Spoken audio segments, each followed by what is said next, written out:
अगर इसी प्रकार से महंगाई बढ़ती गई तो गरीब क्या खाएगा।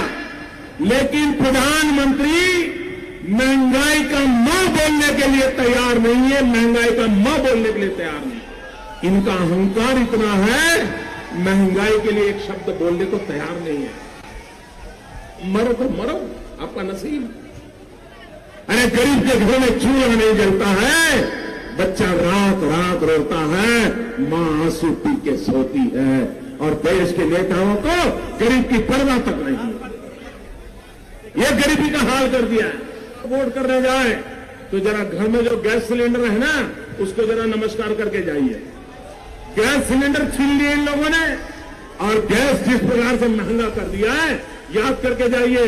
गरीब को कुछ मुफ्त में दे दो, उसको चाहिए। आज वादा करता हूं, दिल्ली सरकार 1.25 लाख करोड़ रुपए का पैकेज देगी। स्पेशल स्टेटस की बात हो, स्पेशल अटेंशन की बात हो, जो भी करने की आवश्यकता होगी, दिल्ली में आने वाली नई सरकार उसकी वो प्राथमिकता होगी। यहाँ पर एक शुगर की चीनी की मिल थी, ताले क्यों लग गए भाई? गन्ना करने की खेती करने वाले किसान का क्या हुआ? हिंदुस्तान के एक एक गरीब आदमी को मुफ्त में 15-20 लाख रुपए भी मिल जाए। एक एक पाई हिंदुस्तान की वापिस लाई जाएगी।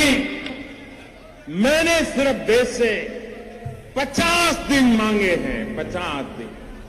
अगर 30 दिसंबर के बाद कोई मेरी कमी रह जाए, कोई मेरी गलती निकल जाए, कोई मेरा गलत इरादा निकल जाए, आप जिस चौराहे में मुझे खड़ा करेंगे, मैं खड़ा होकर के देश जो सजा करेगा वो सजा भुगतने के लिए तैयार है। झूठ बोलो, बार बार झूठ बोलो, जो भी बोल सकते हैं सब झूठ बोलो, जहां भी बोल सकते हैं झूठ बोलो, जितनी बार बोल सकते हैं झूठ बोलो, किसी भी विषय पर बोलो तो सिर्फ और सिर्फ झूठ बोलो। एक ही काम, झूठ बोलो, झूठ बोलो, झूठ बोलो, बार बार बोलो, बार बार बोलो, बार बार बोलो, हर जगह पे बोलो, और जोर जोर से बोलो। अरे हम तो फकीर आदमी हैं, झोला लेके चल पड़ेंगे जी। आप मुझे बताइए, अगर इसी प्रकार से महंगाई बढ़ती गई तो गरीब क्या खाएगा।